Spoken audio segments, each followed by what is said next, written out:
at the back, holding the opposite shoulders, head having the support of the elbows. Gaze to the third eye. Perform Uddiyana Bandha and Mool Bandha as you visualize frog in your inner space.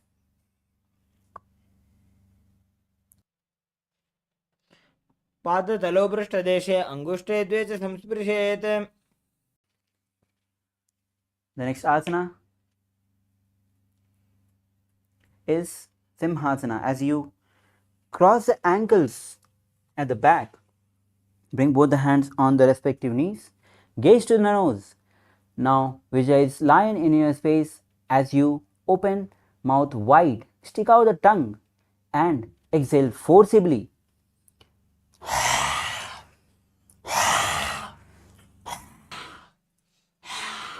दक्षिणं सव्यकुल्फेन दक्षिणेन तदेतरम्. Now relax. The next asana is Bhadrasana. Now with soles of the feet together at back, sit on the heels. Hands in Pranamudra touching the big toe of the opposite leg. Gaze to the nose. Visualize Swamiji in your inner space as you perform Mool Bandha and Jalandhar Bandha. गुल्फौ च वृषणस्याधो व्युत्क्रमेण समाहितः. The next asana is Kakabhushundi asana. Now squat on the feet. Now knees wide open. Bring the arms in and around the back. And interlace the fingers behind. Gaze to the nose. Visualize crow in your inner space. Now we are still continuing the Brahmari Pranayama.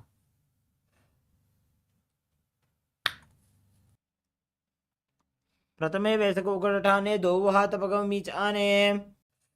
Now unwrap the hands and place it on the ground at front. Next asana is Kapilasana, Kanipavasana. Now bring the knees on the back of the arms towards the armpit. Now lean forward, lift off the feet off the ground. Visualize Swamiji in your inner space. आसन को गुण आशी दुष्टा होई तो आशी होई. Now the next asana is Kapilasana. With both the hands on the ground, shoulder width apart. Bring the head, the crown center on the ground, forming a triangle. Now bring the elbows on the arms towards the armpit. Raise the feet. Now raise the feet vertically up. Vijay Swamiji in your inner space performing Kapilasana. Gaze to the nose.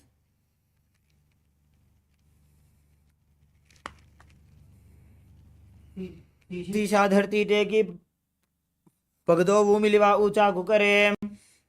Slowly, nice. Lower your body down. The next asana is Parshvamayurasana. Now, again bring both the hands on the ground forward. Now twist your body on the right. Elbows on the left leg's knee and hip. Now gaze to the nose as you lean forward. Balance your body and extend the feet out on side. Visualize peacock in your inner space as you perform Rechika Kumukha. मयूरं दंडवत् कुर्यान् मायूरं दंडनामकम्. Now come down to the normal position. Now twist the body on the left side. Balance elbows on the right leg, knee and hip. Extend the feet outwards on side. Visualize peacock in your inner space as you gaze to third eye. मयूरं दंडवत् कुर्यान् मायूरं दंडनामकम्. Now lower your body down. Now from the plank position we will be performing Vairagyanatha. Now bring the right leg from outside between the hands. Gaze to the third eye. Visualize Lord Kalabhairava in your inner space. The japa is Sadashivoham. As you start, continue performing Rechika Kumbhaka. आसन को गुण पीति जाई. We'll be repeating Vairagyanatha on the other side as you bring the right leg back in plank position. Now bring the left leg from outside between the hands. Gaze to the third eye. Visualize Lord Kalabhairava in your own space as you perform Rechika Kumbhaka. आसन को गुण पीति जाई. Now again in the plank position. will be performing Unmukh Pidasana. You drop the elbows down on the ground. Hip high, bring the legs forward. Gaze to the nose, gaze to the third eye, performing Unmukh Pidasana as if visualize Swamiji in space.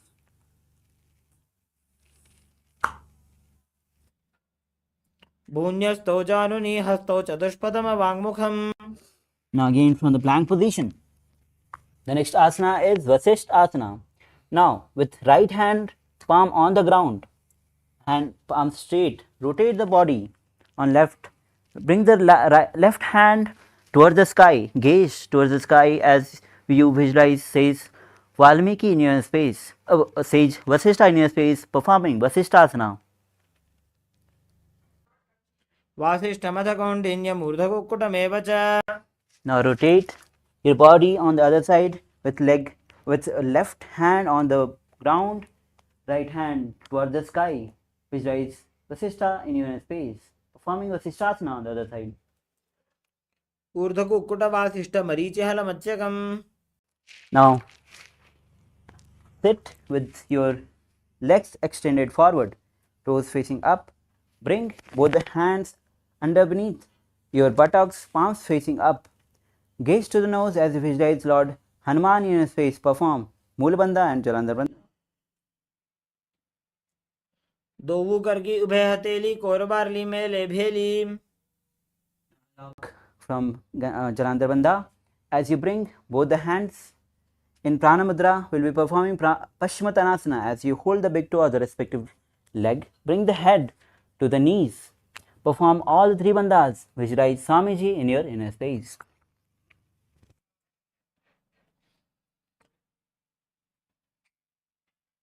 जानु परिललाटन्तो पश्चिमं ताणमुच्यते. Inhale, rise up. The next asana is Ugrasana. Now with the legs straight and little wide apart. Now bring the interlace the fingers at the back. Now again lower the body down from the waist. Bring the head to the knees. Perform all the three bandhas as you visualize Goddess Kali in your inner space. स्वपाणिभ्यां दृढं धृत्वा जानुपरिशिरोऽन्यसेत्. Inhale, rise up. The next asana is Marishyasana. As you bring the right heel towards the perineum, knee raised. Now wrap the hands around in the back, interlace the fingers.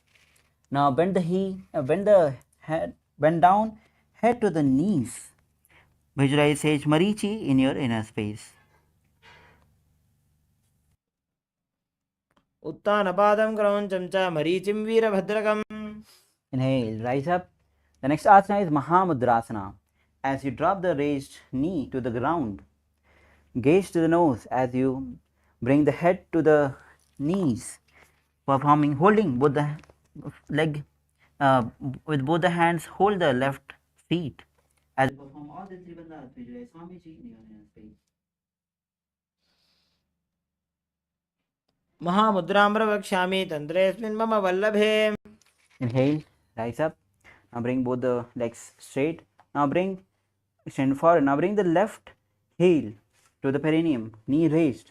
Wrap the hands around at the back. Bring the head to the knees. Gaze to the nose as you visualize Sage Marichi in your inner space.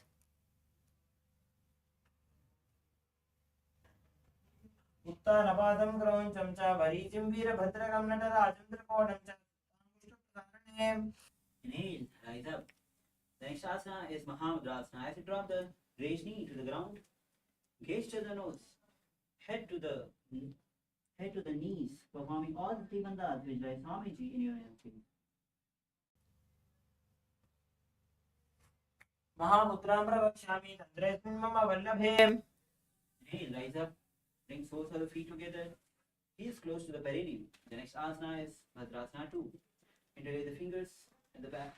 Interlace the fingers on the feet. Gaze to the third eye. Visualize Swamiji in a space as we still continue with the Rajka Kolika.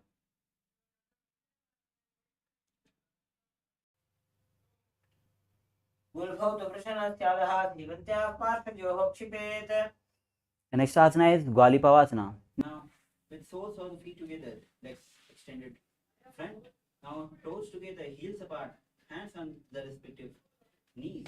Gaze to the nose as you perform Dhyan Mulabandha and Jalandhar Bandha. Vijay Swamiji, in your space, the japa is Mahashivoham. पूर्व चरपट चौक का क्यों सो जी बाही विधि होगी जैसो जी. The next asana is Joni asana as you bring the soles of the feet together. Heels close to the perineum. Hold the soles of the feet. Now bring the forehead on the ground. Visualize Yoni Mandala on your space as you perform Joni asana.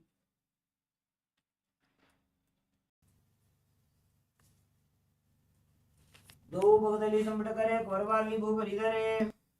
The next asana is Vidaki Bhavasana. With soles of feet together, extend forward. Now toes apart, heels together, hands extended sideways.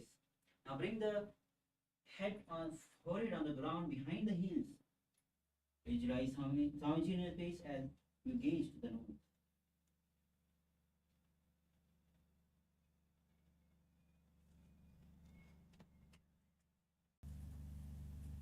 पूर्व विधि परिपक्तली संपूर्ण शोल एडी मिली राशे.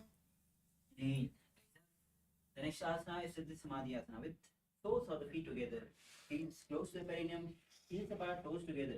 Bring both the hands beneath the legs. Now bend down, bring the forehead on the ground, touch the throat to the feet. Now Vijay Swamiji in your space as you perform Siddha Samadhi asana.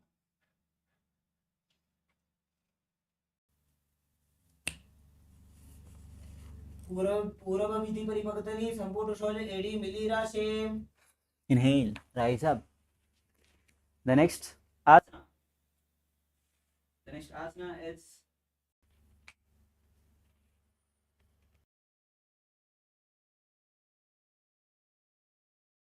together. Open feet like a book. Bring the elbows on the respective shoulder. Gaze to the nose. Visualize Swamiji in your inner space. दो पगा की AD धरती मगिवा मेढ़ लगावे.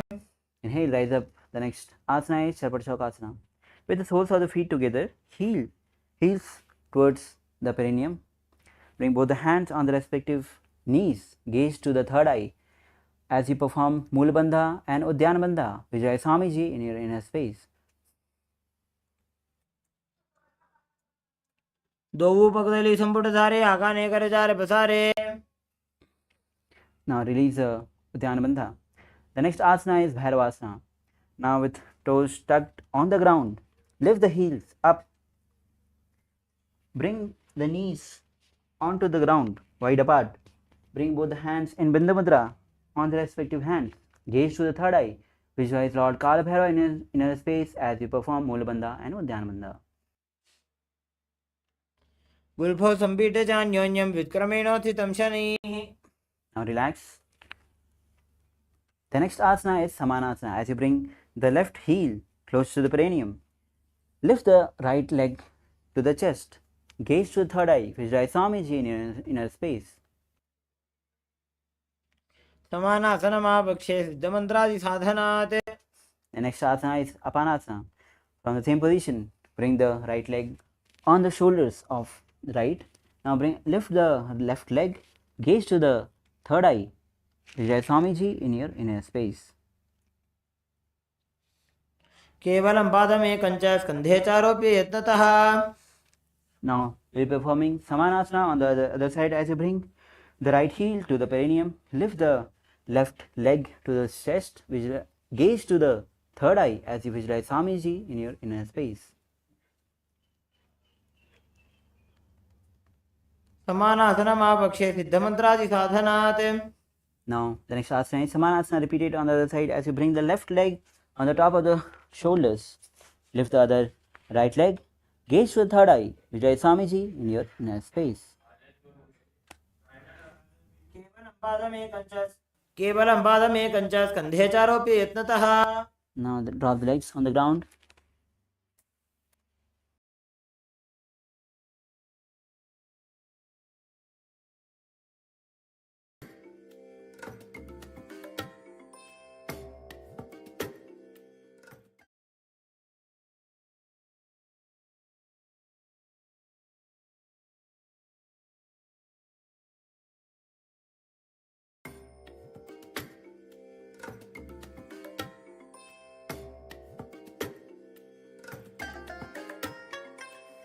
bless you all. Let you all open all your three eyes and manifest the powers of Mahar Shiva. Om Nithyananda Paramashivoham. Om Nithyananda Paramashivoham. Om Nithyananda Paramashivoham. Om Nithyananda Yes, sorry for the technical glitch. As you're back, we'll be continuing with the next asana, which is Gomukhasana.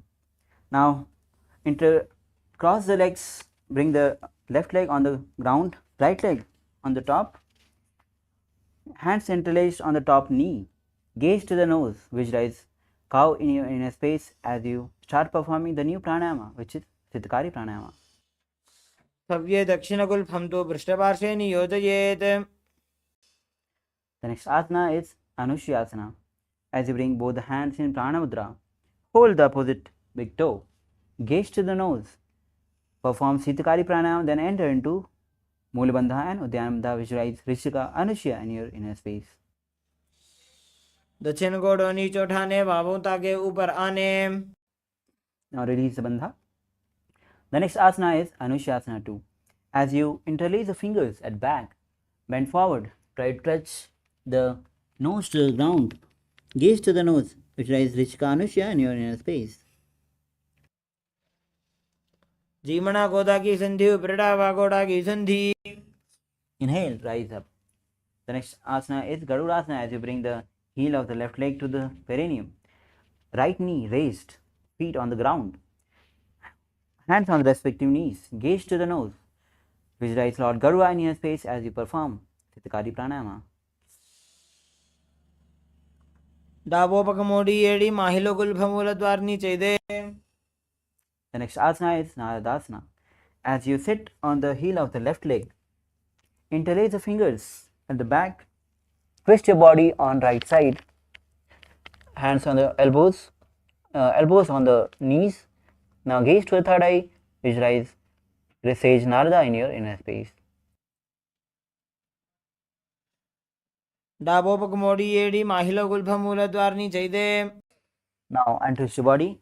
The next asana is Matsya Pidikasana. As you bring the left leg on the right thigh, right feet on the ground, knee raised, hold the big toe of the right hand with prana mudra of right hand. Now hold the chin with the left hand, gaze to the nose, visualize Matsya in your space as you perform Matsya Pidikasana. वामेन वामांगुष्टंतो गृहीतमस्य पीठकम्. Now we'll be repeating the Gomukhasana on the other side. Now with right leg on the ground, left on the top, interlace the fingers on the top knee, gaze to the nose, visualize cow in your space as you perform Siddhikari pranayama. The japa is Om Nithyananda Moham.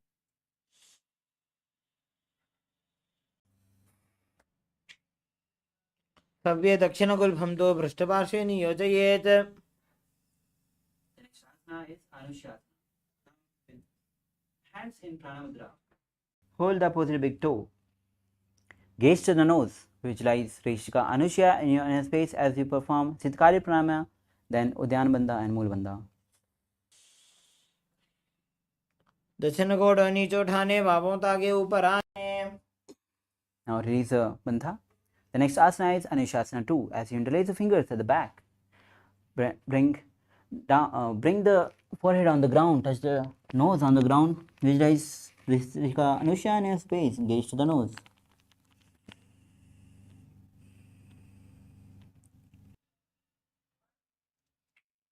जीमणा गोदा की संधि, उपरिड़ा वागोड़ा की संधि. Inhale, rise up. The next asana is Kadavasana. As you bring the right heel to the ground, to the perineum, left knee raised, feet on the ground, hands on the respective knees, gaze to the nose. Perform Siddhikari pranayama as you visualize Lord Garuda in your inner space. దావోపకమోడి ఏడి మాహిలో గుల్ఫమూల ద్వార్ని చైదే. Naradasana, as you sit on the right heel, interlace the fingers at the back, twist on the left side, visualize sage Narada in your inner space, gaze to the third eye. विष्णुजुवाम पगदली केरी भूपरिता ही लगावे फेरी. Now untwist your body. The next asana is Matsya Pitakasana, as you bring the right leg on the left thigh. Now hold the left big toe with the left hand. In Pranamudra, hold the opposite with right hand, hold the chin, gaze to the nose, perform Sitkari Pranayama as you visualize Matsya in your face. वामेन वामाङ्गुष्ठन्तो घृतं मत्स्य पीठकं योनि वामेन संपीड्य मेढ्रादुपरि दक्षिणम्. Now both the legs extended forward. The next asana we'll be performing is Matsyendrasana. Now bring the left leg on the right thigh. Lift the right leg, knee up, feet on the ground. Now twist towards the right. Bring the elbow of the left on the right knee. Fingers touching the ears. Left hand on the ground at the back. Gaze to the third eye. Performing Matsyendrasana. Visualize sage Matsyendranath in your inner space. उदरं पश्चिमाभासं कृत्वा तिष्ठति यत्नतः.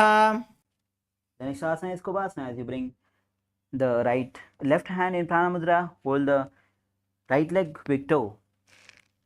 Right hand on the ears, gaze to the third eye, twist back, performing Kubasana, visualize camel in your space. आसन को गुण झोलो जाए. Now drop the hands on the ears on the ground. Hold the chin with the left hand, twist back, gaze to the third eye, performing Matsyendrasana 2.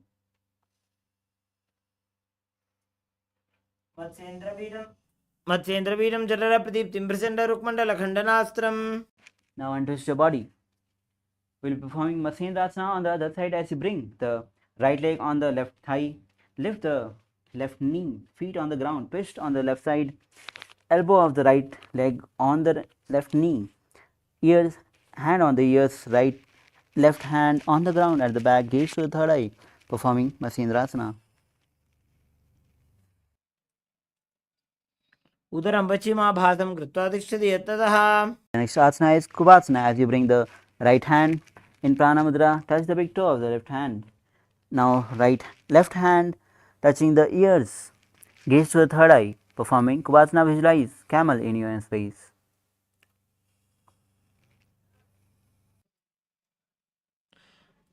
मत्स्येन्द्रवीरं जठर प्रदीप्तिं Prachanda रुक्मण्डलखण्डनास्त्रम्. The left hand on the ground in the back, hands on the chin of the left, gaze to the third eye at the back, performing Matsyendrasana 2.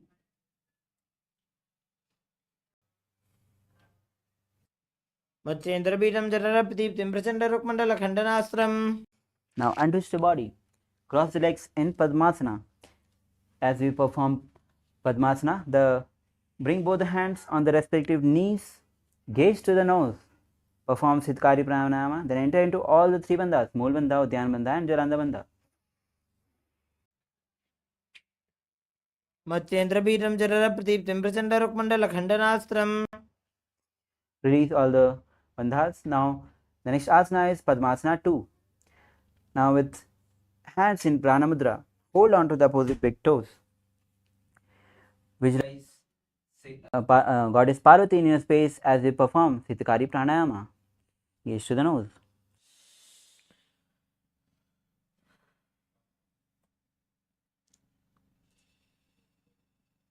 उत्तानौ चरणौ कृत्वा ऊरु संस्थौ प्रयत्नतः. Now relax. The next asana is Kukkutasana. Now with legs in Padmasana, bring both the hands between the thigh and calves. Hands on the ground. Now lift the body off the ground. Visualize yourself as a rooster performing Kukkutasana. The pranayama is Sahaja Pranayama. The japa is Om Nithyananda Mahar Loka. पद्मासनं संस्थाप्य नान्वोरौरन्तरे करौ. body. The next asana is Baddha Asana, as you bring both the hands on front on the ground. Now fingers towards the body. Bring the elbows side of the navels as you lift off the legs off the ground. Visualize Swamiji in your space as you perform Baddha Asana. धरामष्टभिकृत्वेन तत्कुरुपरिस्थापितानाभिपार्श्वः. The next asana is Mayurasana. Now, with both the hands on the ground, fingers facing towards the body, bring the elbows side of the navels as you lift off the feet off the ground. Visualize peacock in your space, performing Mayurasana. अथ पक्षे महादेव मयूरासन उत्तमम्. Now drop your body down on the flat on the ground with hands interlaced at the back, feet open sideways. Visualize crocodile in your space as you perform Makarasana. अध्यासशेते हृदयं निधाय भूमौ च पादौ च प्रसार्यमानो. The next asana is Kalabhairavoham as you bring both the hands side of the chest. Now visualize a locust in your space as you bring the forehead on the ground, lift the feet and thigh off the ground. अध्यासशेते करयुग्मवक्षौ भूमिमश्रभ्यकरयोस्तलाभ्याम्. Now drop the feet on the ground. The next asana is Ustrasana. Now hold the feet with the respective hands. Bring it towards the ground by the side of the hip. Visualize camel in your space as you perform Ustrasana.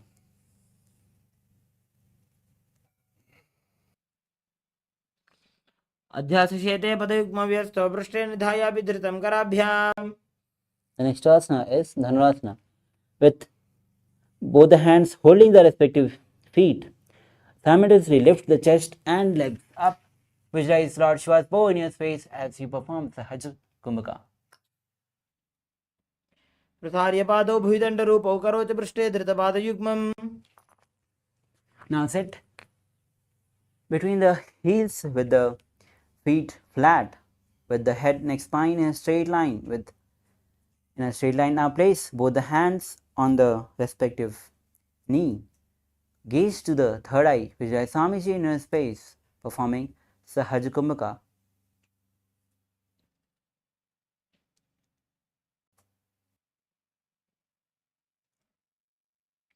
उल्टा मोड़ी पादौ वैसे बहुरो जुगति करे एक ऐसे. The next asana is Gohyasana. Now, from the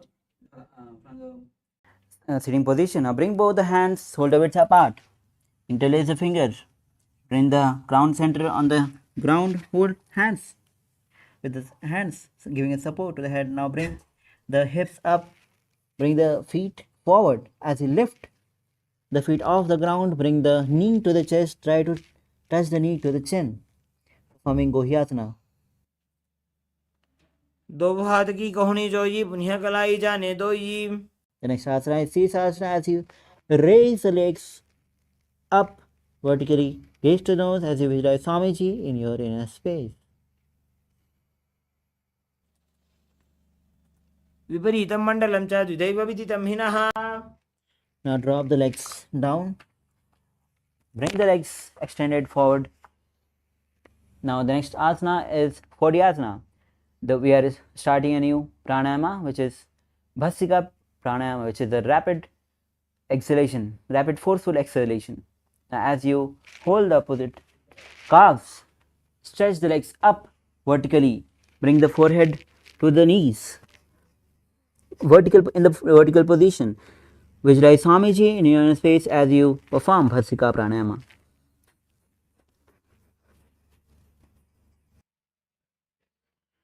दो हाथ पग बाहर आने घोड़ा तरे कागज उठाने.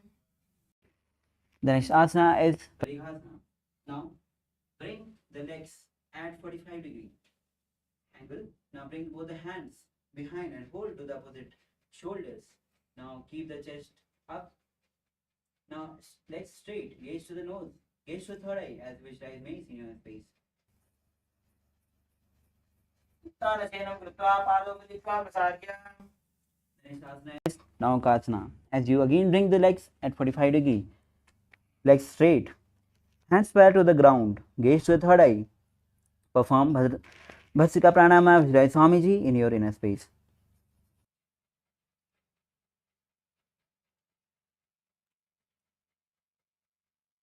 उत्थानशयनं कूर्पराभ्यां भूमिं वष्टभ्य.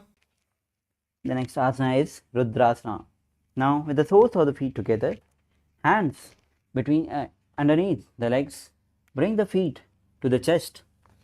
Now touch the throat to the toes. Now visualize Lord Rudra in your space as you keep performing Bhastrika Pranayama. पगतली संपुट करी हाथस्योपग ऊंचाई. Now, with both the feet on the ground, knees raised, drop your body down. Now bring the hands behind the heels as you lift the hip up, performing Jalanda Bandha Mool Bandha Vijay Swamiji in your inner space as you perform Unuk Pitasana 2.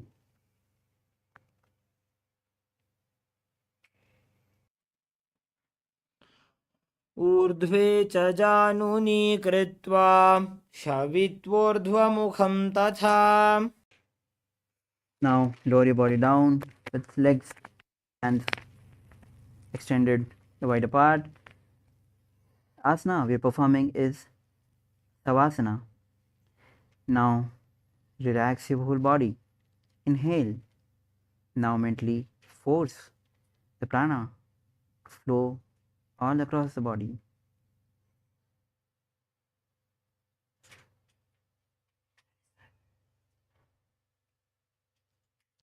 उत्तानं शववद्भूमौ शयनं तु शवासनं. शवासनं श्रान्तिहरं चित्तविश्रान्तिकारकम्.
Now slowly come down to your body as you start to wiggle the fingers,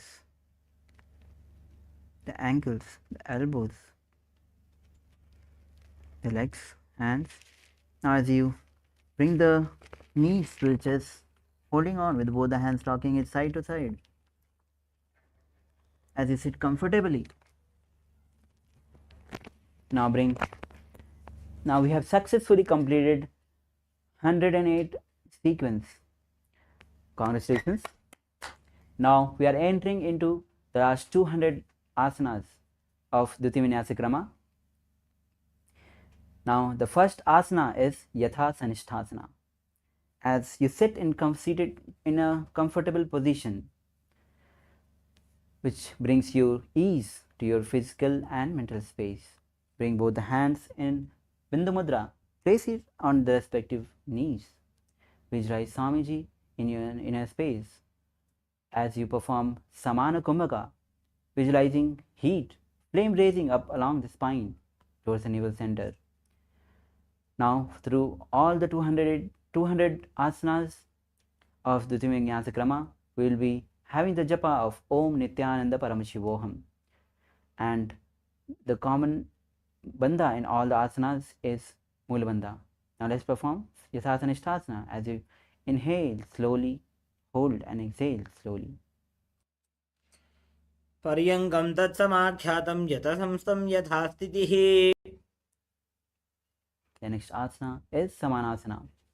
Now with the same seated position from the last asana, take the long deep inhalation, hold, and then take again prolonged inhalation, hold and then exhale, repeating it again and again. This is Samanasana. Visualize Swamiji in your inner space. इदानीं गर्भिणीनां योगाभ्यासो यथा लघु. The next asana is Muktasana. As from the same seated position, bring the left leg towards the genital region. Now right foot on the top of the left, hands face down on the knees, gaze to the nose. Vijay Swamiji in your inner space. निपीड्य सीविनीं सूक्ष्मां दक्षिणेतरगुल्पतः वामं याम्येन गुल्फेन मुक्तासनमिदं भवेत्. The next asana is Siddhasana. From the same position, shift the gaze to the third eye. This is Siddhasana.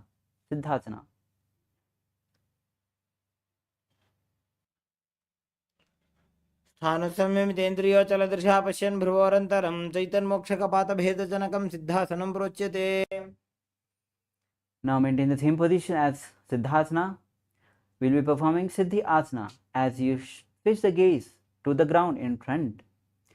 Perform all the three bandhas. Visualize Swamiji in your inner space. वामपादकेडी सीवनिमधितासुकोठानो. Now release all the three bandhas. The next asana is Rudrasana 2. As you rotate the hands on the top of the knees, bring it in the Bindu Mudra, placing it on the respective knees. Gaze to the third eye as you visualize Lord Rudra in your inner space, the fierce dimensions of Shiva. वामचरणपरिदक्षिण राखे एकजुगति ऐसे विधि दाखे. The next asana is Santadhuna Asana. Now maintain the same seated position as Rudrasana 2. Switch the gaze to the nose as you visualize embodiment Swamiji, the embodiment of tranquility and unshakable nature.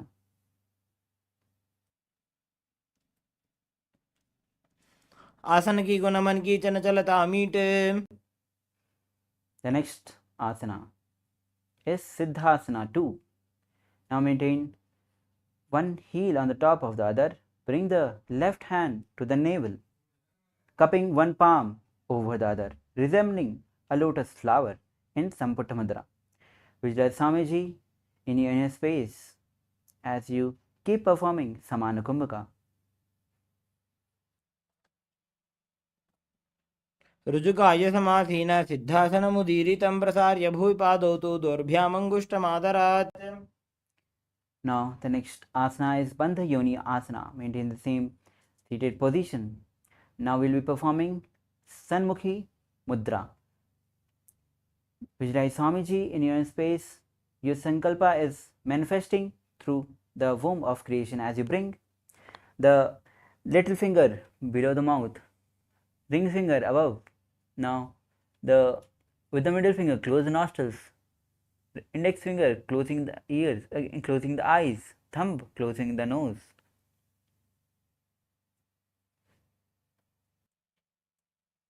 योन्यासनं पर्वतेन योगं योगफलेनिलम्. Now release. The next asana is Virasana. Now place one foot on the thigh of the opposite. Now touch the thumbs and index finger in Bindu Mudra. Place it on the respective knees. Visualize Swamiji, the embodiment of space and state of bravery. एकं पादमथैकस्मिन् विन्यस्योरुणि संस्थितः. The next asana is Valmiki Asana. Left heel on the right side, genital organs. Now the toe on the thigh. Now bring the right foot on the left leg, toe by the knees. Now hands on the respective knees in Bandha Mudra. Gaze to the third eye as you visualize great sage Valmiki, the poet and the author of Ramayana. डावा पग की बगतली पुनी एड़ी है जोज. The next asana is Joni Mudra Asana, keeping the legs in the same position. Now switch the gaze to the nose. Bring the hands on the ground, on the knees, palms facing down. Visualize Yoni Mandala in your inner space. वामपाद की बगतली जाहि माहिली core. The next asana we'll be performing is Yoni Asana. Now from the same seated position, gaze to the third eye as you visualize Yoni Mandala, representing Goddess Devi and Shakti, symbol of creativity, energy and creative energy of the universe. योन्यासनं पर्वतेन योगं योगफलेनिलं तत्कालफललं तावत् खेचरो यावदेव हि. The next asana is Bhadrasana 3 as you bring the soles of the feet together, holding it with both the hands, heels close to the perineum. Gaze to the nose as you visualize Lord Veerbhadra in your inner space. Perform the Mool Bandha and Udyana Bandha. गुल्भौ च वृषणस्यादः सीवन्त्याः पार्श्वयोः क्षिपेत्. Now release Udyana Bandha. The next asana is Aghorasana. Now with the same soles of the feet together, heels close to the perineum. Gaze to the third eye. Now visualize yourself as a Aghori. We'll be performing Kechika Mudra. Now bring the right hand closing with the nostrils, closing the mouth. Now close the left nostril with the fingers. Now inhale from the right nostril. Hold, then close the left nostril. Exhale from the right left nostril. This is Kechari Mudra. Now bring the tongue rolled up in Kechari Mudra.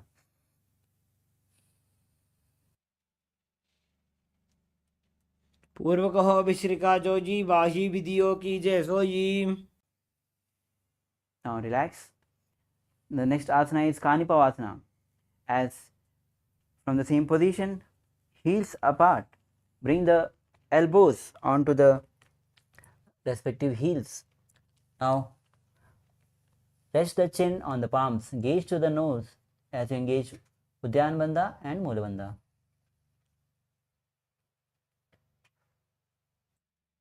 ग्वाली पाव आसन कक्ष्यो है जैसे Yahoo में जाने विदित ऐसे.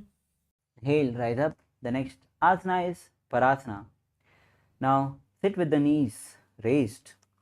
Now arms between the thighs and calves. Interlace the fingers, feet off the ground, gaze to the nose. As you visualize Swamiji in a space, the next pranayama will be starting is Rechika Kumbhaka pranayama.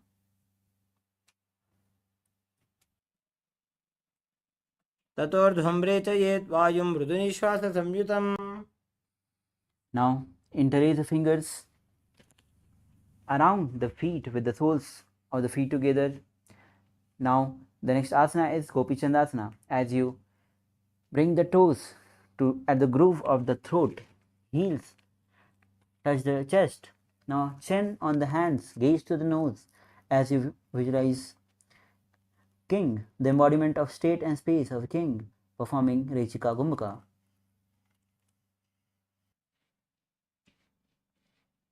पूरब विधिपका का अंगूठा कंठ को पुराशे. The next asana is Udarasana. Now, as you insert both the hands underneath the legs, holding the feet with the interlocked fingers, bring the feet up to the chest, bring the head down and touch the chin to the soles. Now, gaze to the nose. As you visualize Swamiji in your inner space, visualize your body is free from any defects.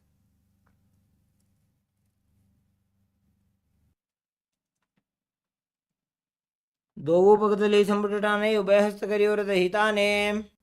The next asana is Vishesha from the same position. Now bring the legs touching the forehead. Visualize Swamiji in your space. Visualizing yourself exhaling in everything. दोवोपगतली जोड़ी संपुट करे. Now the next asana is Bhujasana. Now from the seated position, lift both the legs over top of the respective shoulders. Now bring arms underneath the legs and up. Interlace the fingers round the neck. Visualize cobra in your inner space. शिरासनं तु विज्ञेयं कक्षासनमतः परं ग्रीवासनं च परमं भुजासनमिहोच्यते. The next asana is Kalyanasana. As you maintain the seated position with raised legs up, elbows under the knees and wrap it. Arms around the back, palms clasped, gaze to the nose as you visualize yourself as a beautiful auspicious goddess. दो हाथ पगमी च आने तिनको गोड़ा नीचे ठाने. Now with the left knee on the mat, place the left foot flat and place the perineum on the left heel. Now bring the right leg over top of the left and bring the right heel on the left hip. Now place the hands on the opposite knees. Visualize yourself as a swan. The pranayama is Ujjayi pranayama. वामपादं चितेर्मूलं सन्न्यस्य धरणीतले.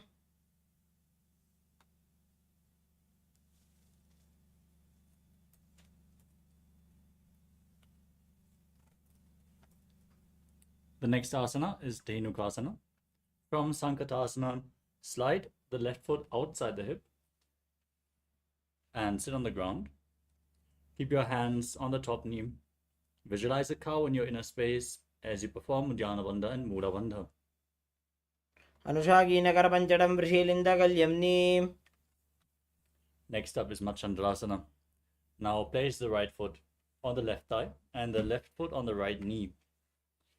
Bring the left arm behind your back and twist your spine so you can hold on to the opposite thighs with your hands. Gaze to the third eye and visualize Swamiji in your inner space. प्रथमजी मनोचरणजोजी वामजङ्गपरिराखे sooji. Maintain your feet in the same position, but untwist your spine. Hold onto the big toes in Prana Mudra and lean forward and down, placing your forehead on the ground as you visualize Swamiji in Machandrasana too. प्रथमजी मनोचरणजोजी वामजङ्गपरिराखे sooji. Rise back up. Keep your legs in the same position. Interlock your hands and place them on the top knee. As you engage all three bandhas, Mahamudra Bandha, visualize Swamiji, your Guru, in Guru Asana. ऊरुमूलैत्रपादस्य कनिष्ठिका प्रदेशगुल्भं संस्थाप्य. Now repeat Sankatasana on the other side. Place the right foot flat on the mat and sit on the right heel as you stack the left knee over top of the right. Place your hands on opposite knees and visualize a swan. वामपादं चितेर्मूलं सन्न्यस्य धरणीतले. Next up is Dhenukasana. On the other side, now slide the right heel outside the hip, sit on the ground, place both hands on the top knee and visualize a cow in your inner space. अनुषाकीनकरपञ्चडं वृषीलिन्दगल्यं. The next asana is Machandrasana on the other side. Now place the left foot on the right thigh and the right foot on the left knee. Twist your spine with the right hand behind, holding onto opposite thighs. As you gaze to your third eye and visualize Swamiji in your inner space. वामजङ्घपरिदशनटाने वामहस्तपिष्ठीस आने. Now repeat Machandrasana 2, holding onto the big toes and leaning forward and down.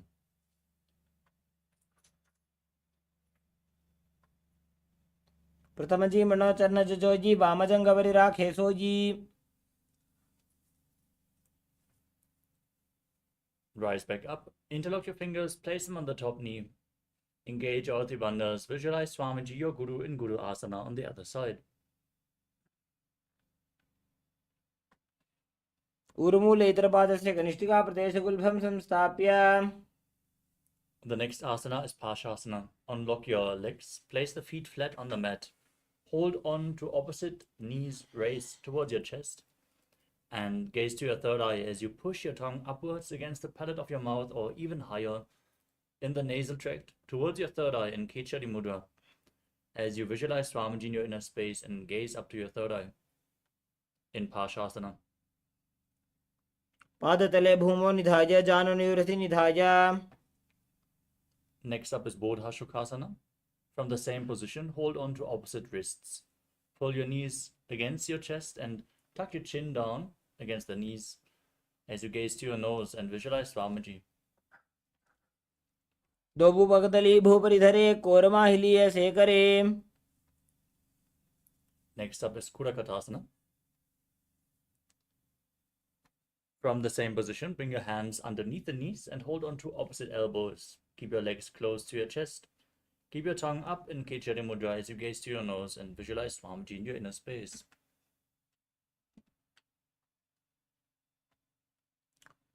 दो हाथ पग बाहर ल्यावे गोड़ा नीचे late हरावे.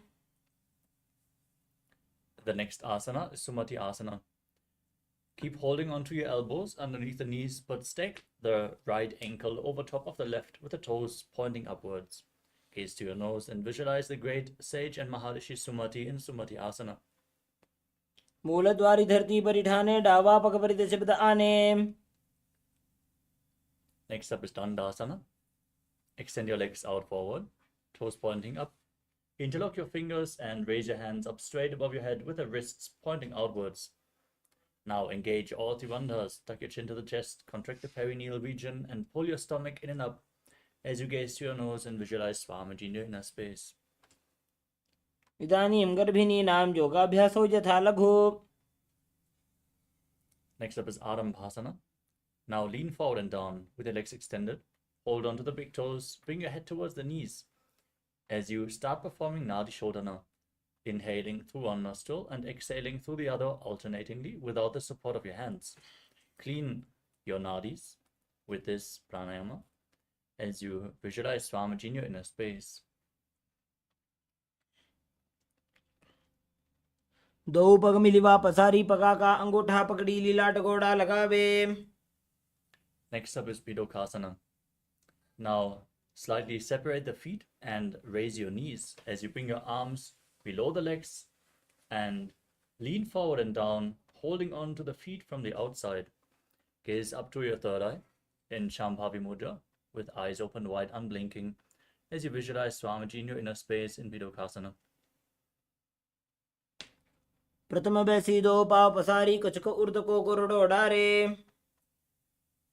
The next asana is Jalandhari Pavasana. With your legs extended forward, bring the soles of the feet together, knees down to the sides, and then bring your arms below the shins with the palms facing upward. placing your chin on the heels if you can. Gaze to your nose and visualize Swamiji in your inner space. दो वेड़ी मैल के दीजिए हाथ पसारी. The next asana is Urdhva Paschimottanasana.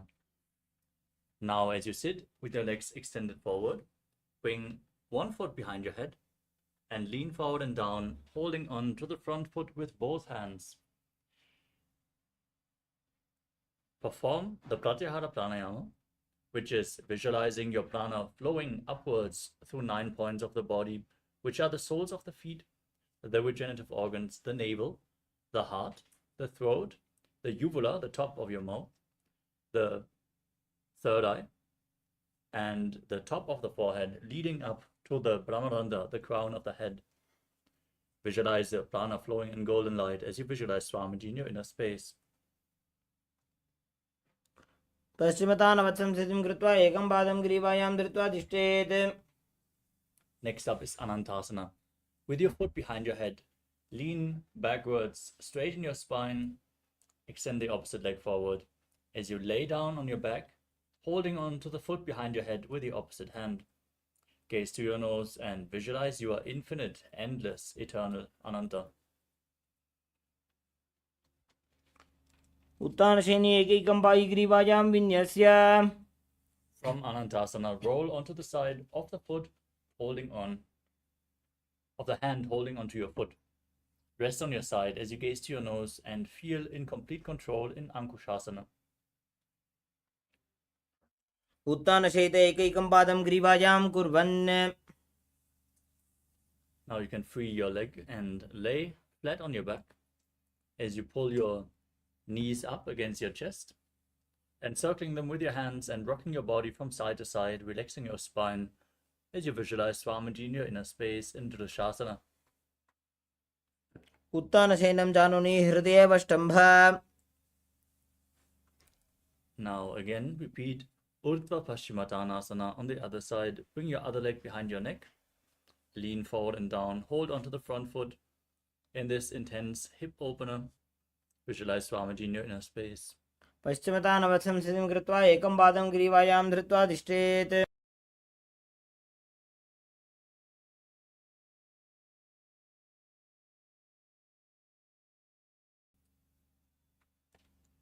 Now lean backwards with your foot behind your head. Hold onto the foot with the opposite hand in Anantasana as you visualize yourself as being unending. उत्तानशयने एकैकं Pai ग्रीवायां विन्यस्य. Next up is Ankushasana. On the other side, roll onto your side and feel in complete control as you gaze to your nose. Keep breathing in Pratyahara Pranayama. Visualize the prana flowing upwards.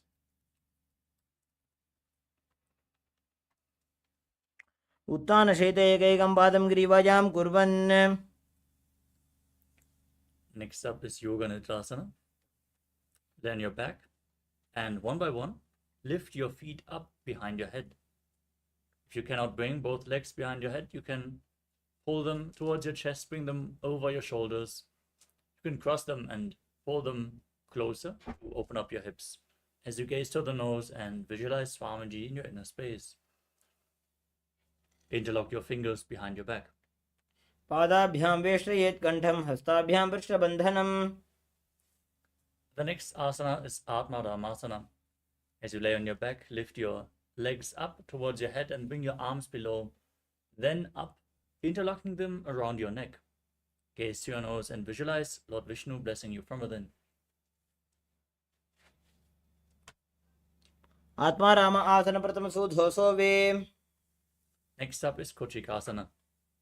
Lay flat on your back and then pull your knees up against your chest with the soles facing upwards towards the sky as you keep your arms extended out to the side at shoulder level. Gaze up to your third eye and visualize Swamiji in your inner space. Keep performing the Pratyahara Pranayama, the upwards flowing prana. दो हाथ सीधा था करे तिनसो उबेसपा करे. From Kochikasana, we move on to Jatara Parivritti. This asana consists of 3 steps. we are going to perform all 3 steps on one side and then on the other. Throughout this asana, visualize Swamiji in your inner space and perform the Mula Bandha. And keep the Pratyahara Pranayama going. Now pull your knees up against your chest and extend your arms out to the side. This is going to be the neutral position to which we are going to return in between the repetitions. Now drop one knee to the side and extend the opposite leg straight down. Step 1. Bend both knees to the side. Step 2. And then extend both legs to the side, hold onto the feet and gaze away from the feet, mobilizing your spine in this asana. Now bring your knees back to your chest and then drop the other knee down, extending the opposite leg straight. Bend both knees to the side and extend both legs, hold onto the feet and gaze away from the feet. परिवृत्ते कोक्षे भागे त्रिदाहि परिकीर्तितः बद्धकोणं सुप्तकोणं ऊर्ध्वकोणमथापि च. The next asana is Dviparapitam. As you lay flat on your back, with the feet flat on the ground, knees raised, gaze towards your nose and hold onto your ankles, pushing up your hips. As you visualize yourself as sturdy as a bridge, start breathing in Mudra Kumbhaka. As you keep the Chalandara Bandha, the throat lock, engaged as you exhale. Forcefully push the prana out through the throat lock. प्रतिक्रियायुतं द्वन्द्वपीठः सर्वबलप्रदं गर्भिणीनां दुर्बलानाम् इति Gargi जगादनु. Next up is Paryankasana. With your feet flat, bring your hands over your shoulders, place them flat on the mat as well, with the fingers pointing towards your feet. Then push your entire body up into a bridge position. Push your hips up high as you visualize yourself as sturdy as stone furniture, and breathe calmly through your nose in Sahadra Kumbhaka.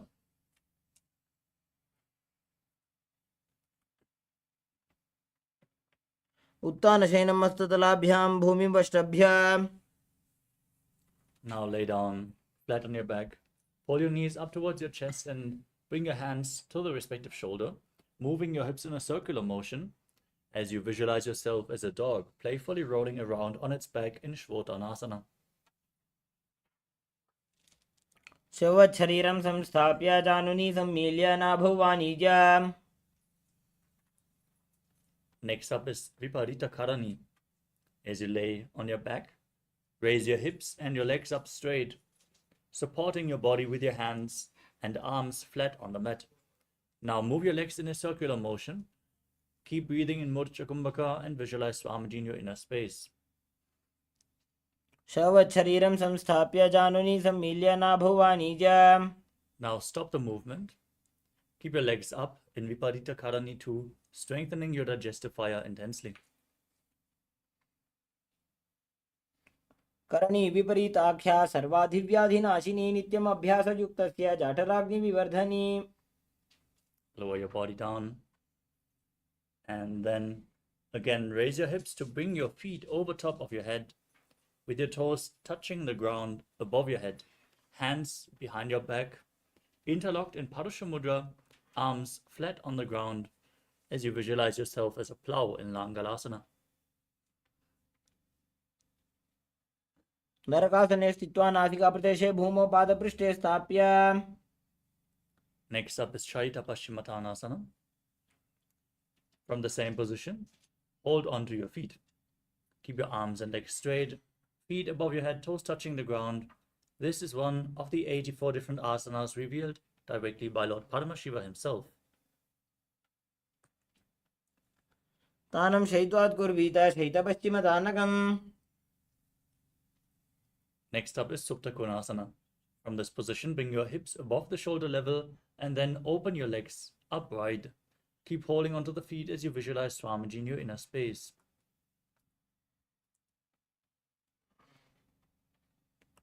परिवृत्ति कुक्षे भागे त्रिदाहि परिकीर्तितः बद्धकोणं सुप्तकोणं ऊर्ध्वकोणमथापि च. Next up is Chakrasana. Join your feet back together. Hold onto the ankles of the feet and then roll onto your back, keeping the legs straight as you visualize yourself as a chakra, a wheel. शवासनस्तद्वौ पादौ कुर्यान्मस्तकतः परो व्युत्क्रमेण ततः शीघ्रमेतत् सर्वस्य साधनम्. The next asana is Supta Prasarita Parangusthasana.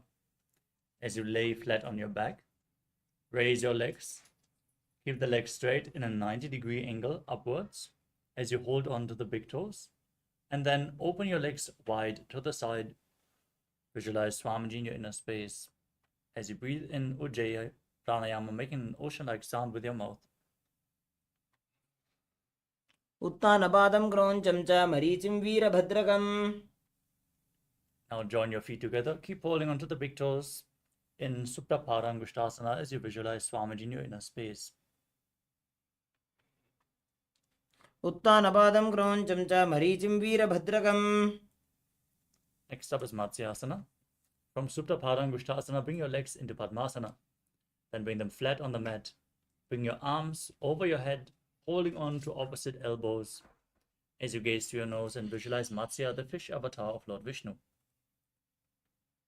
मुक्तपद्मासनं कृत्वा उत्तानशयनं चरेत् कूर्पराभ्यां शिरो वेष्ट्या मत्स्यासनं तु रोगः.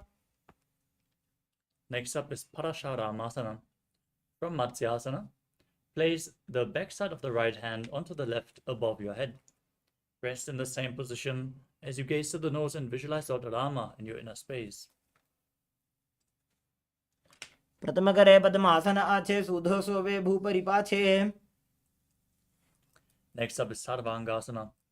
As you lay on your back with your legs in Padmasana, bring your hands to the lower back and lift your legs and hips up, resting on your neck as you gaze to your nose and visualize Swamiji in your inner space, breathing in Mudra Kumbhaka with the throat lock engaged. अथ क्षेत्र संक्षेपात् सर्वांगासनमुत्तमम्. Next up is Vrishchikasana. Free your legs from Padmasana, lay on your back, and then bring one foot onto the opposite thigh. Then pull the opposite knee towards your chest and raise your arms up above your head, hooking the hands forward as you gaze to your third eye and visualize yourself as a scorpion. प्रथमशेन सुधो शीर्षकेशिके सन्धि सुदाखे. Now exchange the position of your feet and repeat Vrishchikasana on the other side, visualizing yourself as a scorpion. प्रथमशेन सुधो शीर्षकेशिके सन्धि सुदाखे. The next asana is Vrishaparakshipasana. Now interlock your fingers behind your neck and lift both legs up, keeping them raised above the ground as you alternate raising one knee towards your chest, alternatingly. Visualizing Swamiji in your inner space and breathing calmly through your nose in Sahaja Kumbhaka. उत्तानशयनं कृत्वा अङ्गुलिभिः बद्ध्वा कूर्परो मिलित्वा. Next up is Maruttanasana. As you place your hands flat on the mat beside your hips, alternate bringing one knee in towards your ear, back and forth. Touch your ears with your knees again and again as you visualize Swamiji in your inner space. अश्वत्थानवत् संस्थितिः कृत्वा जानुद्वयं पर्यायेन कर्णयोः संस्पृशेत्. The next asana is Vrikasana. As you lay on your back, place your feet flat on the mat and then stand up and sit back down, visualizing yourself as a wolf. अथ उत्तानशयनं कृत्वा पादतलाभ्यां भूमिं धृत्वा. Next up is Luthasana. As you lay on your back, throw your legs up above your head and roll over completely again and again. As you repeat this, visualize Swamiji in your inner space and finally end in a prone position on your stomach. उत्तानशयनं पादौ शिर उल्लङ्घ्य भूमौ स्थापयित्वा. As you lay on your belly, place your hands next to your shoulders and contract your lips, making a whistling sound while inhaling like a flute in Sadatasana Kumbhaka. As you visualize yourself as a chariot carrying warriors into a battle for Dharma on your chariot back in Sadatasana. निब्जशयनं कृत्वा नाभिं भूमौ निधाय सम्बद्धस्ताभ्यां भूमिमष्टभ्य. Next up is Dehal Yulanganasana. With your hands flat on the mat, push your body up into a plank position and then alternate, jumping your feet in between the hands back and forth as you visualize yourself transcending body and mind. हस्तद्वयं बद्ध्वा तन्मध्ये चरणद्वयम् उड्डानैव बहिरानीजा.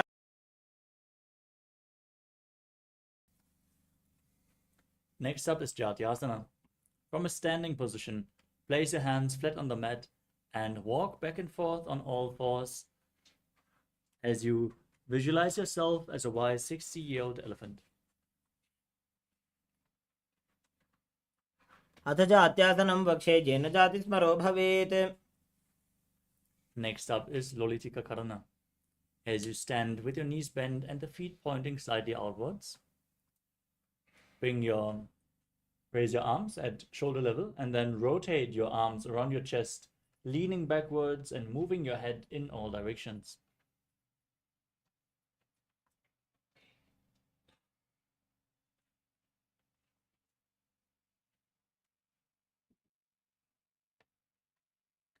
The next asana is Tadapasana.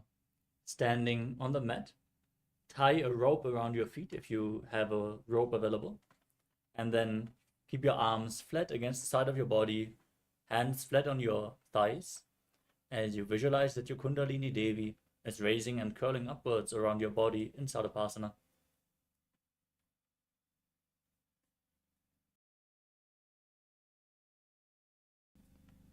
अथ सर्पासनं वक्षे वायुपाणाय केवलं शरीरं दण्डवत् तिष्ठेत् रज्जुबन्धस्तु पादयोः. Next up is Ushtra Sadhanasana. As you stand on the mat, lean forward and down and step your feet onto your fingers, holding on to the toes from the front. As you start walking around on the mat, visualizing yourself as a camel, Ushtra. मुष्टिकनिष्ठिका प्रदेशेन भूमौ निधाय उपरि पादतले संस्थाप्य. Now we'll move on to Ashvasana. From the same position, hold your feet from the outside, step on your fingers and walk around as you visualize yourself as a horse, Ashva. मुष्टिकनिष्ठिका प्रदेशेन भूमौ निधाय उपरि पादतले संस्थाप्य. Next up is Kapota Nitakasana. Interlock your fingers behind your body and then lean backwards as far as you can, pulling your hands down towards your calves as you visualize yourself as a soaring bird diving head first in rapid speed.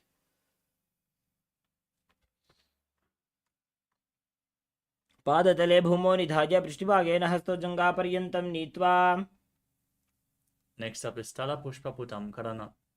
Now stand tall with the palms together, Namaskara Mudra, and gently bend your knees, keep the toes pointing outwards, and then bow down to one side, raising the heel, opening up the palms as you visualize yourself holding a bouquet of flowers and offering it to Paramashiva.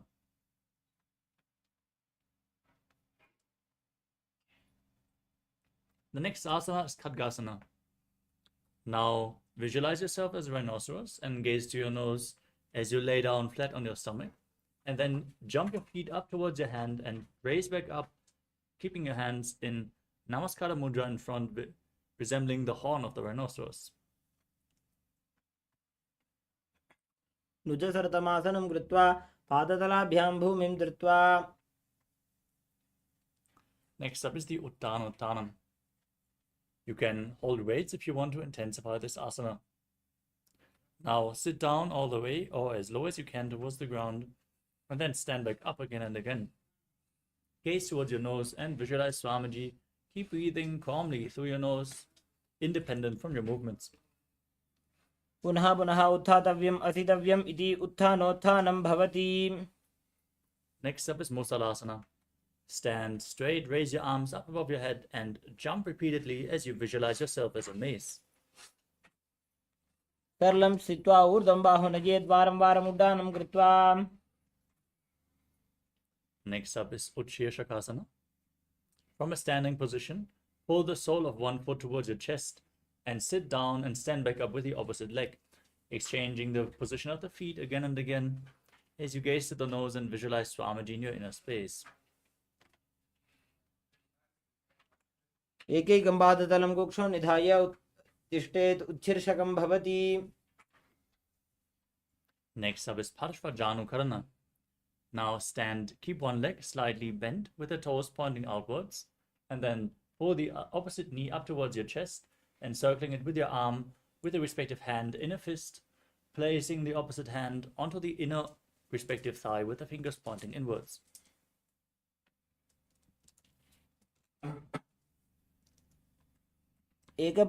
एकेन पादेन स्थातव्यं ताण्डवासनं भवति.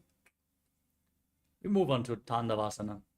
Now visualize yourself fiercely dancing as Lord Shiva as you extend your legs, one leg forward and your arms, sitting down and standing back up on one leg. एकेन पादेन स्थातव्यं ताण्डवासनं भवति. The next asana is Brahmanasana. Now place the sole of the right foot towards the inner opposite thigh. As you keep your hands relaxed by the side, visualizing Lord Brahma blessing you from within. ब्राह्मणासनमावक्षे यत्कृत्वा ब्राह्मणो भवेत्. Next up is Garudasana 3. Now bring the foot over and around the knee and tuck the toes behind the opposite calf. As you bring the left arm below the right and join your hands in Namaskara Mudra, visualize yourself as Lord Garuda. उत्तानकूर्मपीठं च श्रीमद्गारुडमेव च. Next up is Ekapadasana. As you stand straight on one leg, bring the opposite foot onto the opposite thigh. Now keep your hands relaxed by the side and visualize Swamiji in your inner space. दक्षाङ्घ्रिं वामपादस्य जङ्घोपरि निधाय च. The next asana is Dhuruvasana, the pole-star posture. Standing on one leg, hold on to the big toe of the opposite foot and extend the opposite leg out to the side, quickly rotating on the standing leg as you visualize yourself as a North Pole star. एकेन हस्तेन दण्डरूपस्य एकस्य पादस्य अग्रं धृत्वा.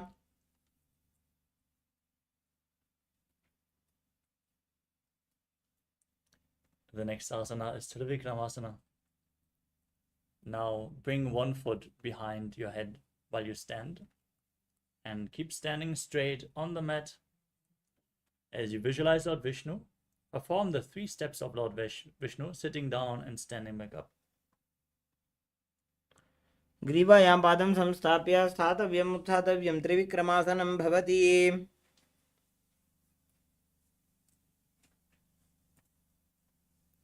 Now repeat Parshva Karana on the other side. Pull the opposite knee towards your chest, encircling it with your arm with the opposite hand on the thigh.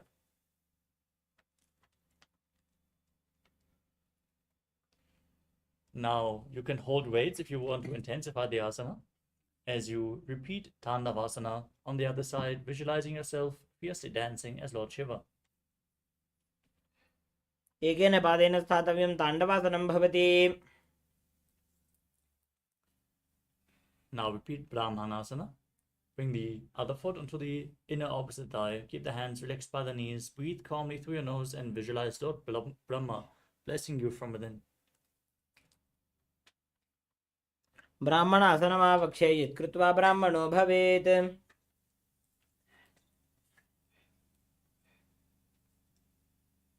Now repeat Garudasana 3.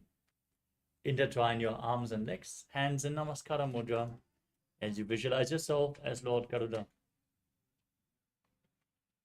उत्तानकूर्मपीठं च श्रीमद्गारुडमेव च. We move on to Ekapadasana on the other side. Bring the other foot onto the opposite thigh. As you keep your hands relaxed by the sides, visualizing Swamiji in your inner space. दक्षाङ्घ्रिं वामपादस्य जङ्घोपरि निधाय च.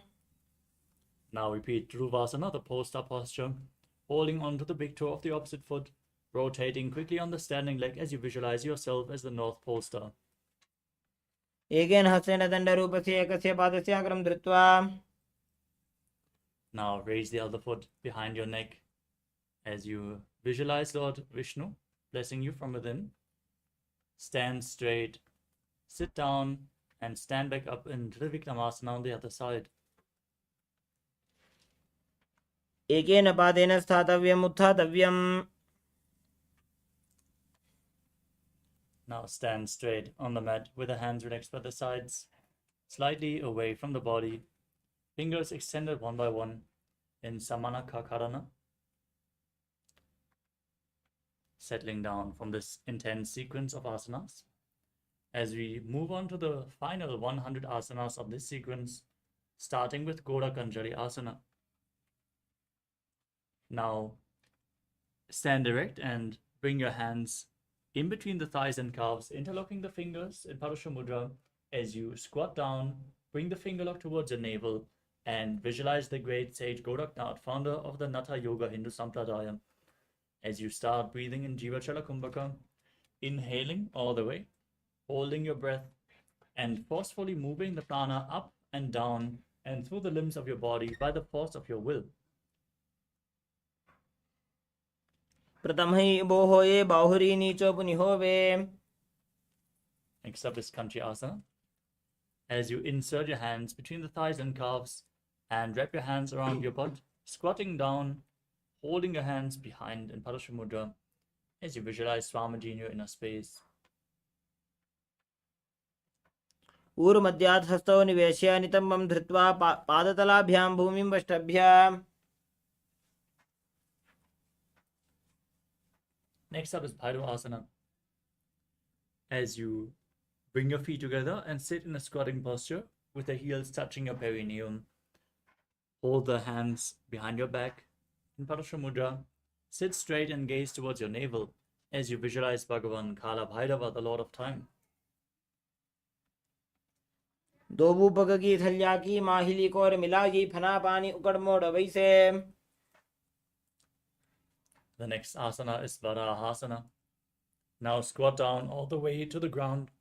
Keep your feet together, toes apart, feet flat on the ground. As you bring your hands behind your head in Anjali Mudra, fingers pointing down. Gaze towards the tip of your nose and visualize yourself as Varaha, the boar avatar of Lord Vishnu. पागतली की माहिली core मिलाई फना पानी उकड़ मोड़ वैसे. Next up is Prapitasana. With your heels touching, hold onto the big toes in Prana Mudra and then raise up your hips to the same level as your knees. Visualize Swamiji in your inner space as you do so. पार्श्वद्वय सम्मील्य स्थित्वा नितम्बं जानुप्रदेश आनीय. Next up is Bakasana. As you place your hands flat on the mat, shoulder width apart, bring your knees onto your arms, lean forward, and then raise your feet up off the ground, balancing on your arms. As you visualize yourself as a crow, keep breathing in Jiva Chala Kumbhaka. हस्ताभ्याम निमोष्टभ्याम.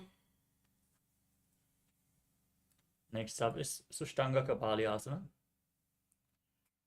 As you kneel down with your head on the ground, keep your palms spread for support. Raise your body onto your head with the legs into Padmasana. Gaze towards the tip of your nose and visualize Swamiji in your inner space. आसन को गुण कपाल आछौ होई.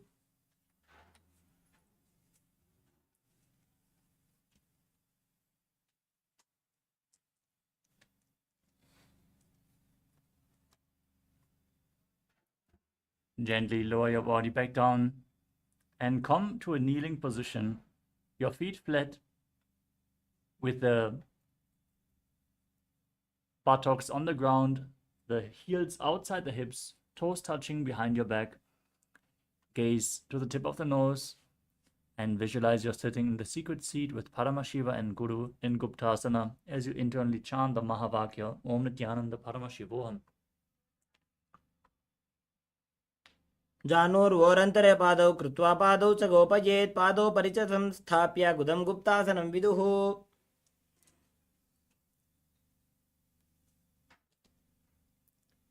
The next asana is Vrikshasana 2. Now place your hands flat on the mat and then raise your legs up straight into a handstand posture. Get the support of a wall or ask a partner to assist you. as you visualize yourself as a tree with deep roots growing into the ground, cleansing all the 7 chakras in Vrikshasana 2. सप्तचक्रक्षालनाय vrikshasana विशेषकान्. Next up is Shiva Asana. From the handstand posture, move your hands and feet close together. Gaze up towards your third eye and visualize Tejas, energy flowing to your third eye, rejuvenating your body. दो बगजोड़ी माही Gulf मिलाए. Gently lower your legs and place your hands flat on the mat as you come to a plank position. Tadakshvasana. Lower your body down and push it back up again and again as you visualize yourself as a fish in Matsyasana 2.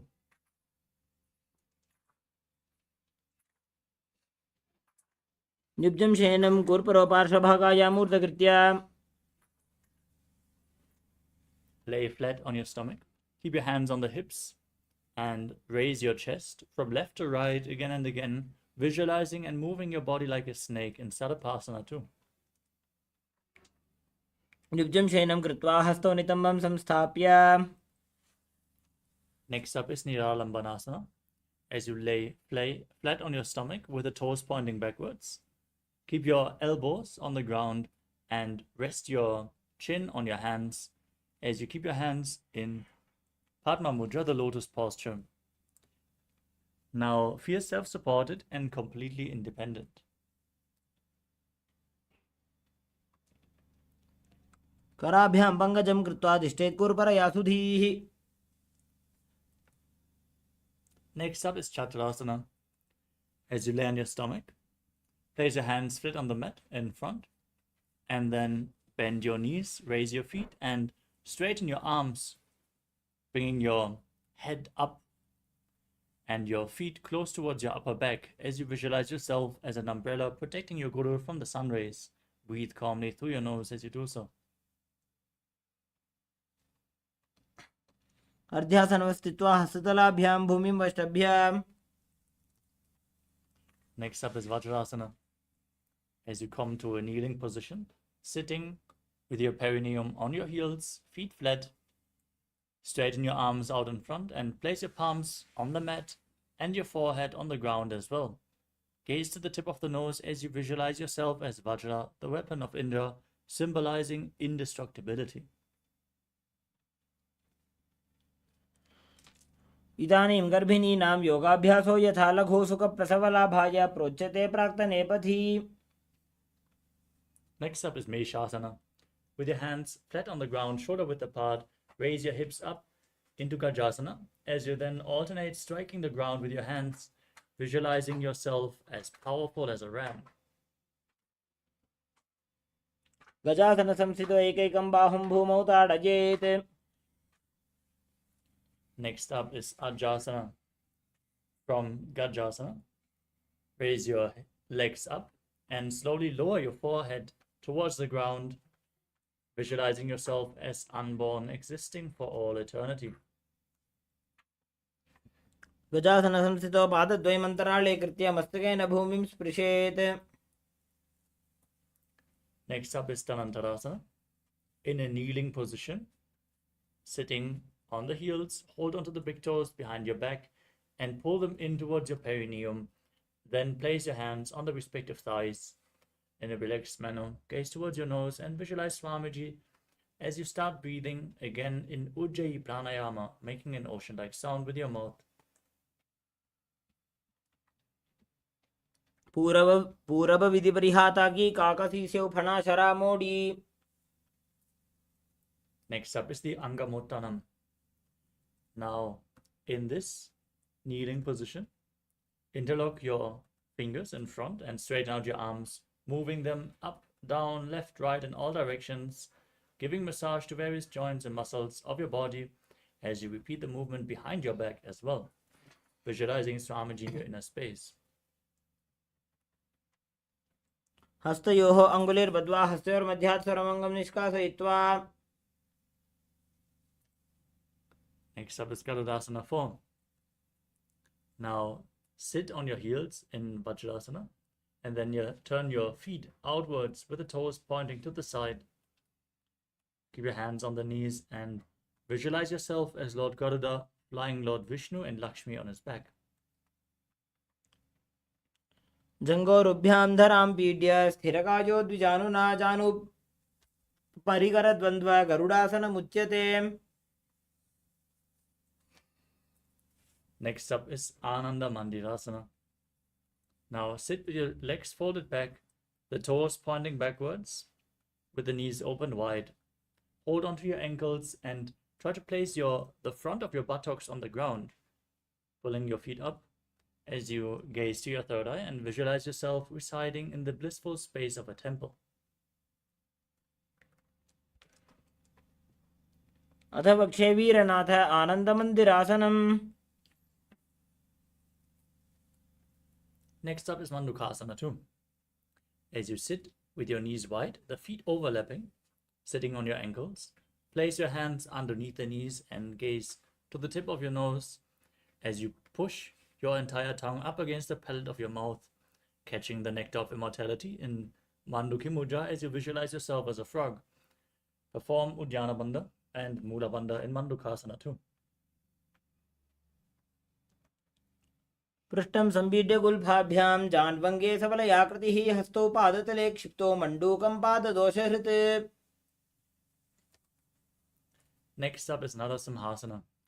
Now tuck your toes and sit on the raised heels with the knees opened wide as you place your hands on the ground, thumbs touching, fingers spread, and stick out your tongue, gaze to the nose and exhale forcefully as you visualize Narasimha, the lion man avatar of Lord Vishnu.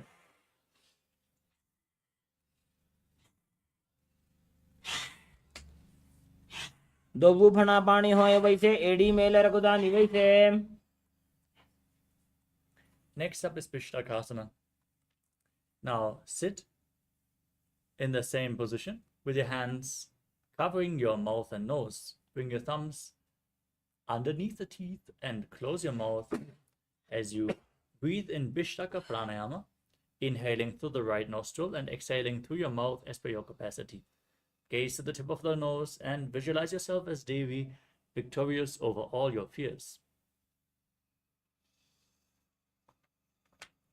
दो बगा की AD Joji घोड़ा फनो वान पुनि होई. Next up is Makarasana. With the soles of the feet together, the top of the feet flat on the ground, sit on your heels and bend your elbows, bringing your fingers towards your armpits. Now imitate as if you were a monkey scratching itself. Visualize yourself as a playful monkey as you gaze to your third eye.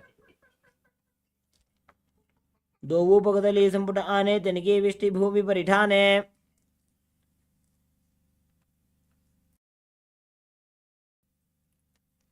Next up is Vajrasangarasana. Now rise up onto your toes, keeping the soles of the feet together, placing your perineum on the heels with the knees opened wide, holding onto opposite elbows behind your back. Gaze to the nose and embody diamond-like strength for you and your Sangha, your spiritual community in Vajrasangarasana. दोवू पगदली संपुट आने तनिके विष्टि भूमि परिठाने. Next up is Kanjanasana. Now sit with the feet flat and the ankles crossed behind on your heels as you place your palms on the side of the mat beside your body. Gaze to the tip of the nose and visualize perfect health beyond any and all physical or mental ailments as you perform Uddiyana Bandha and Mula Bandha, internally repeating the Mahavakya Om Nithyananda Paramashivoham continuously. खञ्जनासनमा वक्षे यत्कृत्वा सुस्थिरो भवेत्. Next up is Kurmasana. Maintain the same position, but place your hands on the knees and make your upper body stiff like the shell of a turtle as you visualize yourself as a turtle with a stable body and mind to live for centuries, gazing at your nose in Kurmasana. गुल्फौ च वृषणस्याधो व्युत्क्रमेण समाहितो ऋजुकाय शिरो ग्रीवं कूर्मासनमितीरितम्. Next up is Yogasana. Relax your upper body. Keep your hands on the knees, gaze to your nose, and visualize Swamiji in your inner space.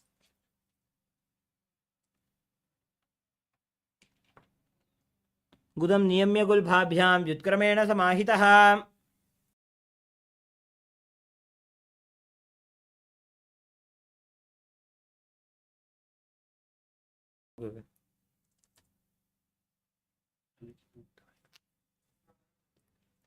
The next asana is Vijugasana. Now stand on your knees with the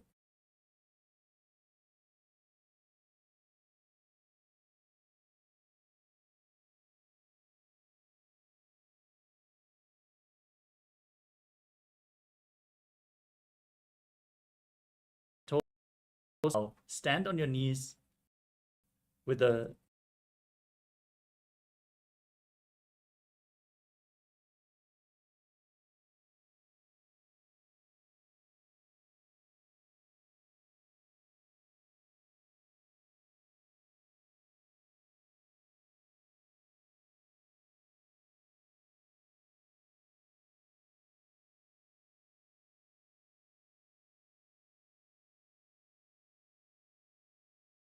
toes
Paramashivoham.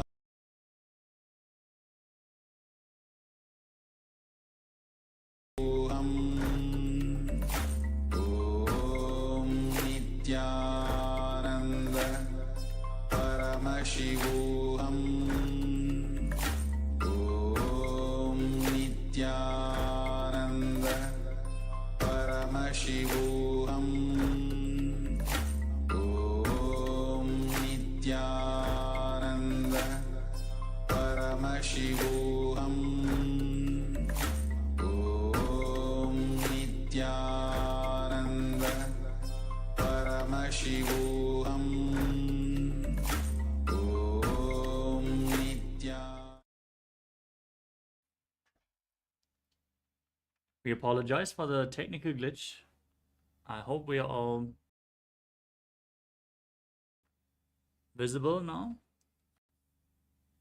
Let us continue with the next asana of the sequence, which is Gorakshasana. As you place your feet in between the thighs and calves, cover your heels with your hands. Gaze to the tip of the nose and visualize the great sage Goraknath, the founder of the Natha Yoga Hindu Sampradaya, as you tuck your chin to the chest and contract the perineal floor in Jalandhara Bandha and Mula Bandha. जानूर्भोरन्तरे पादौ उत्तानो व्यक्तसंस्थितौ. Next up is Bhagasana 2. As you bring the left heel against the perineum, place the right foot on the left thigh.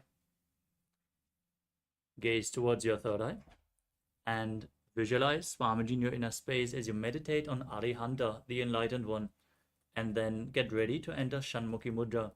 Inhale all the way, then close your mouth with little and ring fingers, the nostrils with the middle fingers, the eyes with the index fingers, and the ears with the thumbs. वामपार्श्वमुदं संस्थाप्य दक्षाङ्घ्रिवामजगने. Next up is Yogasana 2. Now place your feet onto the opposite knees and keep your hands on the ground beside you with the palms facing upwards. Gaze to the tip of the nose as you visualize Swamiji in your inner space and begin to breathe in Karkachanchu Kumbhaka. Roll up your tongue, stick it out and inhale through the rolled up tongue and then exhale through the nose. उत्तानोचरणो कृत्वा संस्थाप्योपरि जानुनोः आसनोपरि संस्थाप्य चोत्तानं करयुग्मकम्. Next up is Urdhva Kukkutasana. As you rotate your hands at the side, place your palms on the ground and lift your entire body up with your legs in Padmasana. Visualize yourself as a rooster as you do so. वासिष्ठमथकौण्डिन्यम् ऊर्ध्वकुक्कुटमेव च. Next up is Siddha Haratali Asana. Sitting in Padmasana, bring your hands in between the legs, the palms flat on the ground without raising your body up. Stay seated on the mat. Gaze through your nose in Shambhavi Mudra, eyes open wide, unblinking, gazing eternally within as you visualize Swamiji in your inner space in Siddha Haratali Asana. प्रथम पद्मासन को करे हस्तुदो वो गोडासन दिधरे. Now from the same position, push your hands into the mat, lift your body up off the ground as you gaze to your nose and visualize yourself as an elegant swan in Hamsasana. Kukkutasana स्थित्वा स्कन्धपर्यन्तं ऊरोनि नीत्वा. Next up is Karmukasana. Maintaining Padmasana, bring your hands in between the legs and push your hands behind your body, interlocking the fingers and placing your forehead on the ground. Visualize yourself as Pinaka, Lord Shiva's bow.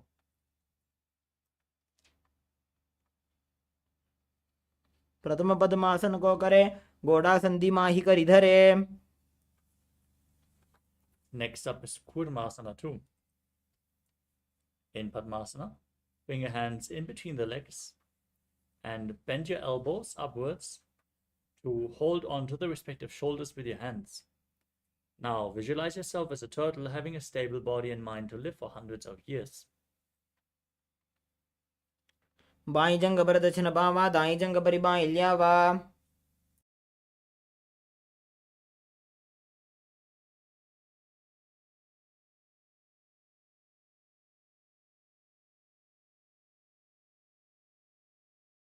and 5 minutes.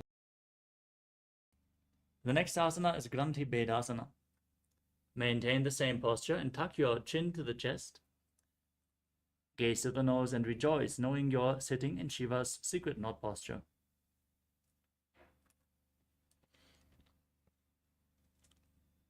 अथ वक्षे नीलकण्ठ ग्रन्थिभेदासनं शुभं ज्ञात्वा रुद्रो भवे क्षिप्रं सूक्ष्मवायुनिषेवनात्. Now, from the same posture, roll onto your back. Hold onto your shoulders with your arms in between the thighs as you gaze to the nose and embody a turtle laying on its back in Uttana Kurmasana. कुक्कुटासनबन्धस्थं कराभ्यां धृतगन्धरम्. Next up is Pangu Kukkutasana. As you sit back up in Padmasana, place your hands in between the legs, one palm flat on the mat. As you hold the wrist of the hand with the opposite hand and lift your entire body off the ground, visualizing yourself as a rooster.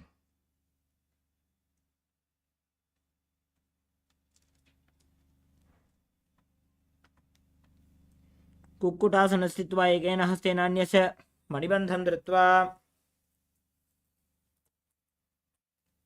Now place the other hand flat on the mat, hold its wrist and lift your body up, repeating Pangu Kukkutasana as you visualize yourself as a rooster. कुक्कुटासनस्थित्वा एकेन हस्तेन अन्यस्य मणिबन्धं धृत्वा. Next up is Kritasana. Maintaining Padmasana, place your elbows on the toes and interlace your fingers, resting your chin on the hands, pressing your thumbs towards your throat. Now visualize you have gone beyond all greed and covetous and perform the Mula Bandha. Don't forget to breathe in Kaka Chanchukumbhaka as you do so. जानुर्भोरन्तरे पादौ उत्तानो व्यक्तसंस्थितौ. Next up is Padmasana 3. Sit in Padmasana and place one palm over the other, one hand over the other with the palms facing upwards. Rest them on your legs as you gaze to your nose and engage all the bandhas, Mahamudra Bandha, visualizing Swamiji in your inner space.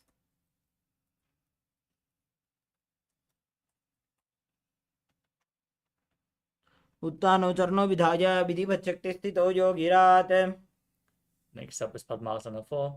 Keep your hands on the knees and gaze to your nose as you visualize Paramashivam in your inner space and perform the Mula Bandha. Internally chant the Mahavakya Om Nithyananda Paramashivoham. एतत् पद्मासनं कुर्यात् प्राणवायुप्रसिद्धये. Next up is Karmukasana 2. Maintaining one hand on the respective knee. Sitting in Padmasana, hook the other hand around the respective big toe, moving it round and around as if you're pulling a bowstring back. Visualizing yourself as Pinaka Lord Shiva's bow, and then repeating the movement on the other side in Karmukasana 2. अथान्यासनमावक्षे योगपूरकरक्षणात्. Next up is Karmukasana 3. Sit in Padmasana and cross your arms behind your back to hold on to the big toes with your hands. Now gaze to your third eye and gaze to your nose and visualize yourself as Lord Shiva's bow as you engage all three bandhas. कार्मुकासनमाक्षित्य उदरे पूरयेत् सुखम्. Maintain the same posture, but raise your chest.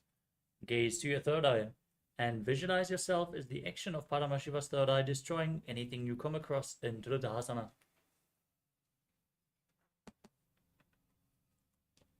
ऊरुभ्यामुपरि स्थाप्य पादयुग्मं प्रयत्नतः. Next up is Nagarasana. Roll onto your back. Try to hold on to the big toes as you maintain your legs in Padmasana, the arms crossed behind.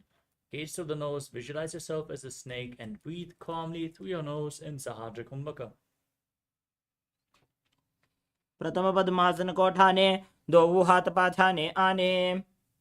Now free your legs and arms. Pull your knees up towards your chest. As you lay on your back, encircle your knees and squeeze your body into a ball in Kandukasana. वेत्रासने स्थित्वा हस्तपादान् निष्कुष्य.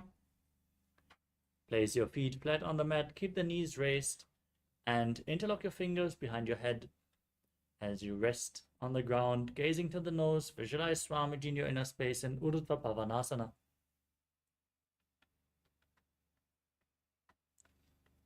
प्रथमे सूधो San करावे, घोड़ा उभा राशि मिलावे. Now place your hands underneath the heels with upturned palms. As you lift your hips, push your hips up. Keep Murcha Kumbhaka engaged as you lock your throat and visualize yourself as a powerful alpha ape in Marakata Pitasana. उत्तान शयनं पादतले, उत्तान हस्तयोः स्थापयेत्. Now place your hands onto the lower back and raise your hips up high. Then extend your legs forward as you gaze to your nose and visualize Swamiji in your inner space in Uttana Shikipitakasana. Performing this asana before any meal brings intense strength to your legs. जङ्घोरुबलहीनश्चेत् उत्तानशिखिपीठकम्. Next up is Narakasana. Now raise your hips and legs up straight, placing the arms flat on the ground for balance. As you visualize yourself blissfully traversing Naraka Loka unscathed in Narakasana. जङ्घोरुबलहीनश्चेत् उत्तानशिखिपीठकम्.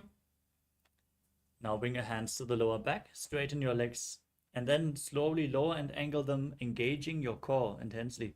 As you visualize yourself as a boat crossing the ocean of samsara in Tiryanavkasana.